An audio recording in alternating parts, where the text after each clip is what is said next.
Hello, this is Brighton TV, and this is the match preview for Brighton vs Newcastle. And this is a massive game, a relegation 6-pointer, and games are running out. We desperately need to pick up the points, and a win vs Newcastle will be massive in boosting our survival hopes. And we had a massive victory versus Southampton. Huge 3 points, and Potter, he changed the game at half-time. He subbed on Zakiri for Burn, but not only did he just do that, he changed the system completely, going from a 4-4-2 to a 3-4-1-2, and he made it so that Zakiri was a left wing back, which I was surprised at first. Rose was right wing back, and Trossard was in the 10, and it made us so much better. Zakiri, I was surprised to see him play that well as a left wing back, but he did give us huge attacking threats when we needed it, and he did get himself into goal scoring opportunities, and he created quite a few good dribbles, and he did take a shot which the keeper saved, and he looked very promising there. And Trossard, in the first half, he was very poor. He didn't look like he was in the game at all. But when he started playing as the 10, he now has the option to go and roam wherever he likes. He goes to where the ball is, picks up the space, and then able to drive forward. And that helped us massively. And he ended up scoring the end of a massive team goal. We had it from a free kick, and we started passing it round the back.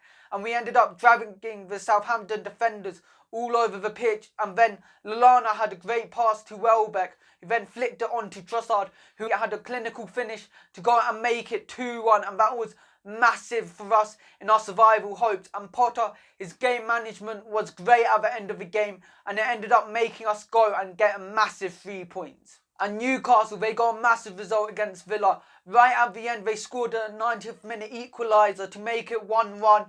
And that's 3 draws in a row for Newcastle. So they are a hard team to go and break down.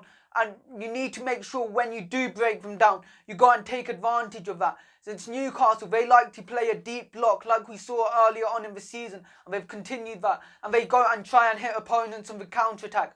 But if you go and break them down early on, their defence has to open up to try and get an equaliser. And that opens up more space, which means more chance to go and get further your lead. That's what we need to make sure we do. And we look at earlier on in the season, we beat them 3-0 and be clinical to go and make sure we get the 3 points versus Newcastle. And Newcastle, they have quite a few players injured in Saint-Maximin and Callum Wilson, but they still have some good players.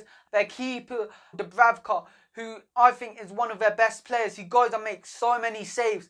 You need to make sure you're even more clinical against him, since Newcastle, they try and limit the amount of chances their opponent has. And as I said, Newcastle, they scored right at the end against Villa to go and pick up a point. And that just shows they have the ability to score right at the end. And we've seen us time and time again.